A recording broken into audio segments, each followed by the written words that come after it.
I'm Sara Chen. And I'm Bart Smith. And this is Behind the Yellow Tape, where we investigate the cases that keep detectives up at night.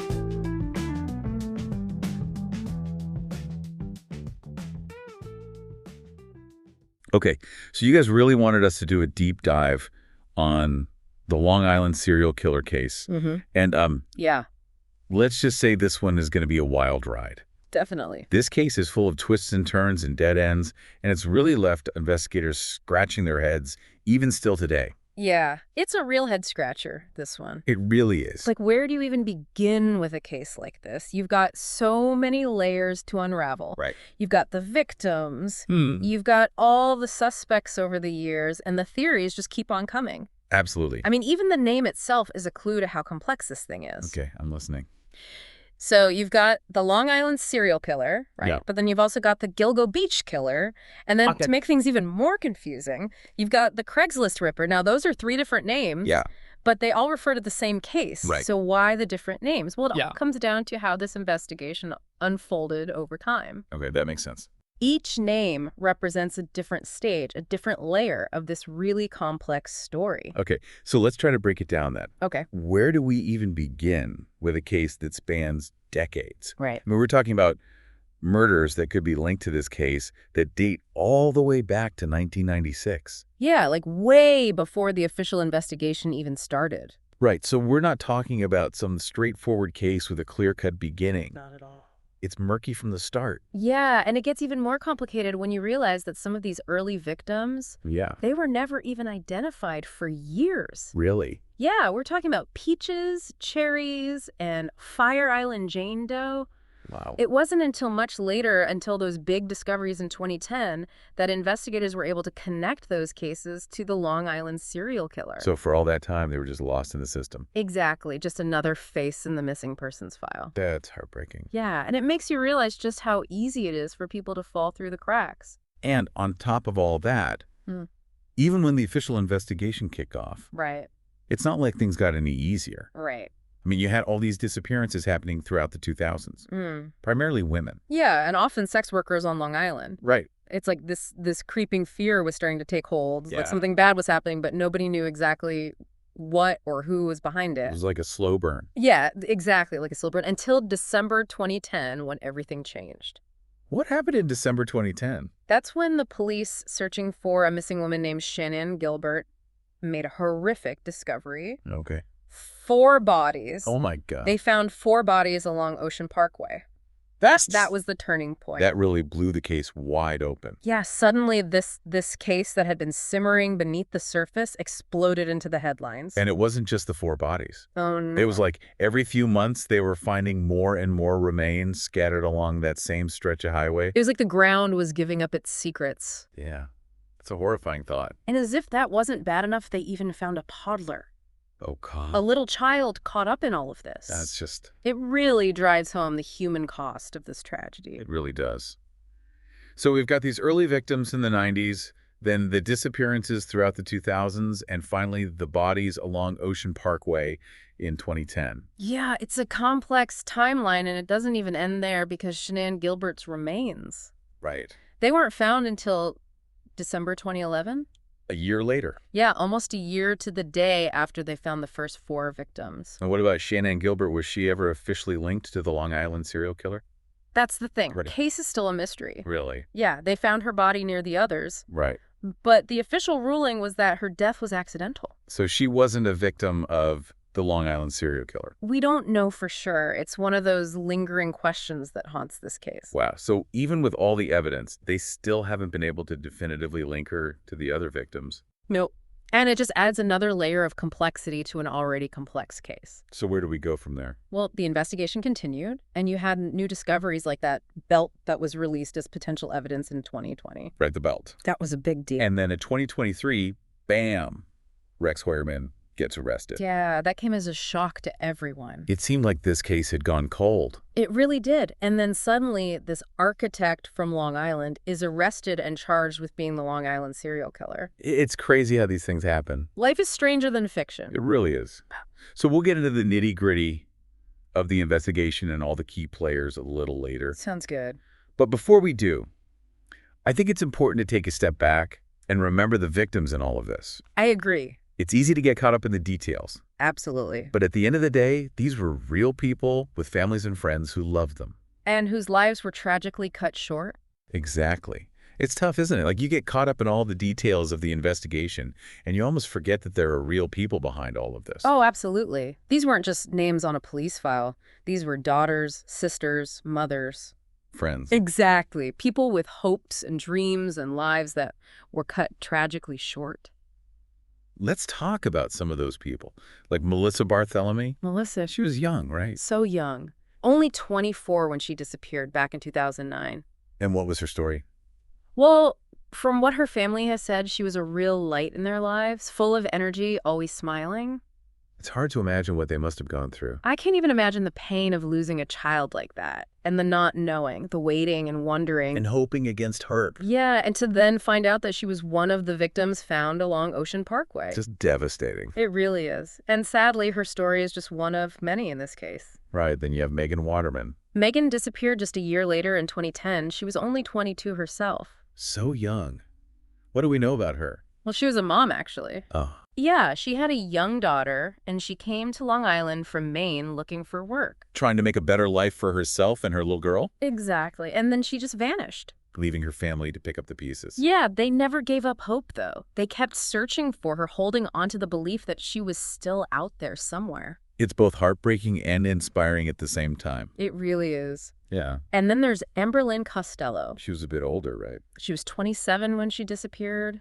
She struggled with addiction. It's a sad reality for so many people, It really is. And it often makes them more vulnerable. which is probably why the killer targeted them in the first place. It's possible. But despite her struggles, Amber was loved by her family. They must have been devastated. They were. They described her as having a heart of gold and said she was determined to turn her life around. To think that someone could do this to her, to anyone, really. It's sickening. It's hard to even comprehend the level of evil we're dealing with here. It makes you wonder how on earth someone could get away with this for so long. Right. You've got multiple victims spread out over a number of years. And a killer who seemed to know how to stay one step ahead of the law. Exactly. It was a real challenge for investigators. I bet. Where do you even begin with a case like this? Well, it all starts with the basics. Right, the who, what, when, where, why? Exactly. You've got to establish a timeline. Which I've already touched on a bit. Yeah, but it's not just about when the victims disappeared. Okay. It's also about figuring out where they went, who they were, with what they were doing in the days and hours leading up to their disappearance. So it's like piecing together a puzzle. It is, but the pieces are scattered everywhere. And to make matters worse, you've got the added pressure of time. Oh, yeah. The longer a case goes unsolved, the colder it gets. Meaning it's harder to find witnesses. Exactly. Evidence can get lost or contaminated. Memories fade. Right, so investigators were really up against it from the get-go. And let's not forget about the actual physical challenges of this case. Oh, yeah. The search area alone was massive. Miles and miles of dense undergrowth along Ocean Parkway. Not to mention the elements. Right. The wind, the rain. It's not like searching a crime scene in a controlled environment. Not at all. This was nature at its wildest. And yet, despite all of that, they were still able to uncover a significant amount of evidence. Which is a testament to the dedication of those investigators. Absolutely. They were determined to bring these killers to justice no matter what. So how did they do it? What kind of techniques did they use? Well, they brought in everything they had. Like what? Well, for starters, you had canine units. The dogs? Yep. Those noses are incredible. They can pick up the faintest of scents, even after all this time. So they had the dogs out there searching for any sign of the victims. Oh, yeah. And not just any dogs. These were highly trained cadaver dogs. Wow, so they're specifically trained to find human remains. That's right. They're like four-legged crime-solving machines. That's pretty amazing. Oh. But I'm guessing they didn't just rely on the dogs? Oh, no. They also used a lot of aerial technology. Like drones and helicopters? Exactly. They were able to get a bird's-eye view of the search area. Which would be crucial in a place like that. Right. It allowed them to cover a lot more ground and look for any signs of disturbed earth or anything else that looked out of place. Like a burial site. Exactly. It's like something out of a movie. I know, right?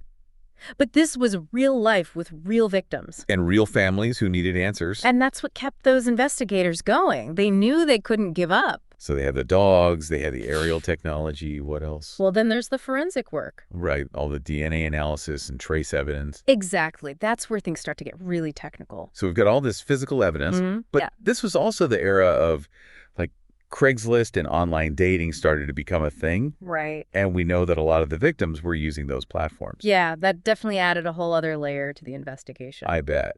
So now you're not just looking for clues in the real world. Right. You've got the whole digital world to contend with. Exactly. It's like trying to catch a ghost in the machine. And we all know how hard that can be. I mean, Oh, yeah. did they even have any luck with that approach? They did, actually. Cell phone data ended up being really crucial. Oh, wow. So even back then, Yeah. they were able to track people's movements through their phones. To a degree, this was before smartphones were everywhere. Right. So you're talking about burner phones mostly. Okay. Prepaid phones that are notoriously difficult to trace. How did they manage to get anything useful then? Well, they were able to use cell tower data Okay. to get a general sense of where the victims were in the hours and days leading up to their disappearances. So they couldn't pinpoint their exact location, Not exactly. but they could at least see their movements. Right, like a digital breadcrumb trail. Interesting. And did that lead them anywhere? It did help them build a timeline Okay. and get a better sense of the killer's potential hunting ground. That's helpful, I guess. But what about the killer himself? Like, who were they looking for? Well, the FBI put together a profile based on the available evidence. Okay, what did they come up with? They figured it was most likely a male white, familiar with Long Island and the surrounding areas. So someone who could blend in. Exactly. And they also figured this guy would have access to burlap sacks. Right, because of the way the bodies were found. Yeah, and this last part is a little creepy. Okay, what? They thought he might have some knowledge of law enforcement procedures. You mean like he knew how to cover his tracks? Possibly. It's just a theory, of course. Still creepy. Yeah, for sure. So they had a general profile, but it's not like there was a shortage of guys who fit the description. Right, it's not like they had a name or a face to go on. No, not at that point. So it was still very much a guessing game. And I'm guessing there were other theories floating around too. Oh, yeah, definitely. Some people thought there might be multiple killers. Really? Yeah, given the number of victims and the fact that they were found in different locations. Possible, I suppose. And then there were the rumors about a possible connection to law enforcement. Wait, are you serious? You mean like a cop could be involved? It's not as far-fetched as it sounds. I guess not, but still. It's a scary thought, but it's one that investigators had to consider. I can't imagine what that must have been like, trying to solve a case when you don't even know if you can trust your own people. It definitely added another layer of complexity to an already complex case. And the rumors didn't stop there, did they? Nope. You also had the whole sex trafficking angle. Right. That was huge. Yeah, some people thought that the killer might be connected to a trafficking ring operating in the area. Which would make sense, given that a lot of the victims were sex workers. Exactly. It would explain how they were targeted and why it was so difficult to track them down. So you've got all these theories, all these different avenues of investigation. Right. And for years, it seemed like none of them were leading anywhere. The case went cold. Basically. Until 2023, that is? When Rex Hoyerman was arrested. Exactly. Yeah. That was the turning point. It was like this case had been stuck in limbo for over a decade, Pretty much. and then boom. Out of nowhere, this architect from Long Island gets arrested and charged with being the Long Island serial killer. And it's not like he was some shadowy figure lurking in the background. Right. He had a family, a home, a normal job. It just goes to show that you never really know who you're dealing with. Truth. Eh. But what finally led them to Hoyerman after all this time? Well, it wasn't just one thing. It was a combination of factors. Like what? Well, for starters, they finally got a hit on the DNA evidence. Oh, wow. So they finally found a match after all these years. Well, sort of. Okay, now you're going to have to explain this one to me. So for years, they had this DNA profile. Right. From the crime scene. Exactly. Mm. But they couldn't match it to anyone in their databases. So it was basically useless? Pretty much. But then forensic technology advanced. Okay. And they were able to use this new technique called familial DNA searching. What is that? It basically allows them to look for partial matches in the DNA databases. So instead of looking for the killer's exact DNA, Right. they're looking for someone who might be related to them. Exactly. And in this case, it led them to a close relative of Rex Hoyerman. That's incredible. So from a single strand of DNA, Essentially. they were able to track down a relative of the killer, and from there they got Hoyerman. Exactly. It was a game changer. It really was. But DNA evidence can be circumstantial. Oh, for sure. So what else do they have on him? Well, that's where those burner phones come in. Right, the ones we were talking about earlier. Exactly. Remember how I said they were hard to trace? Yeah. Well, it turns out Hoyerman was a big fan of burner phones. Of course he was. He thought he was being smart, using them to contact the victims and avoid detection. But it backfired. Big time. See, even though burner phones are difficult to trace, they still leave a trail. Right, like a digital breadcrumb trail. Exactly. And those breadcrumbs led straight to Hoyerman. How so? Well, whenever a victim went missing, Hoyerman's burner phone would ping cell towers in the same area. So they were able to place him at the scene of the crime using his phone records. Pretty much. It was a pattern that was too consistent to ignore. Wow. Talk about poetic justice. Yeah, he thought he was being all clever and untraceable, but in the end, those burner phones were his downfall. It's almost like something out of a movie. I know, right? Mm-hmm. But it gets even crazier. Okay, I'm listening. So they're building their case right. They've got the DNA, they've got the cell phone records, and then they start digging into Hoyerman's internet history. Oh, no. And let's just say it wasn't pretty. What was he searching for? Well, let's just say he had a rather unhealthy obsession with sex workers' torture. Oh, God. And the Long Island serial killer case itself. Wait, he was searching for himself online? He was. It's like he couldn't help but look up information about his own crimes. That's both fascinating and disturbing. Totally. And it definitely didn't help his case. So to sum up, they had DNA evidence, cell phone records, and his own internet searches tying him to the crimes. It was a slam dunk. No wonder they arrested him. Yeah, it was pretty open and shut at that point. So that's it then. Case closed. Well, not quite. What do you mean? Well, Hoyerman has only been charged with 3 of the murders. Melissa Barthelemy, Megan Waterman, and Amberlynn Costello. That's right. He's also the prime suspect in Maureen Brainerd Barnes' disappearance. But those are just 4 victims out of at least 10. So the other 6 are still a mystery. For now. And what about that belt? Yes, the belt. The one we talked about earlier. That is still a huge mystery. They never figured out who it belonged to. Nope. It's No. never been linked to Hoyerman or any of the victims. So what was it doing at the crime scene? That's the million-dollar question. Some people think it might be a trophy from another crime. Or maybe it was planted there to throw investigators off. It's possible. We may never know for sure. That's so frustrating. So many unanswered questions. That's the nature of the beast, I'm afraid. Some cases are never truly closed. It's just creepy to think that there could be other victims out there that we don't even know about. It is, and their families are still waiting for answers. It's a sobering thought, but an important one. It is. This case is a reminder that even when we think we've got it all figured out, there's always more to the story. And sometimes the truth is darker than we could ever imagine. Exactly. Well, this has been heavy. It really has, but it's been fascinating too. For sure. So what's the biggest takeaway here? What have we learned from all of this? I think the biggest takeaway is that even in the darkest of times, there's always hope. Hope for justice. Exactly. The families of these victims never gave up hope. Right. And neither did the investigators. And in the end, their persistence paid off. It just goes to show that you should never give up on the truth, no matter how long it takes to find it. Couldn't have said it better myself. Well, there you have it, folks. A deep dive into the twisted and tragic case of the Long Island serial killer. Still so many questions, though. Oh, yeah, for sure. But that's part of what makes this case so compelling. It's true. We may never know all the answers. But that doesn't mean we should stop asking questions. Exactly. So keep digging, keep researching, and keep the memory of these victims alive. Don't let them be forgotten. Exactly. Until next time, stay curious, stay safe, and we'll see you on the next deep dive. Die for now.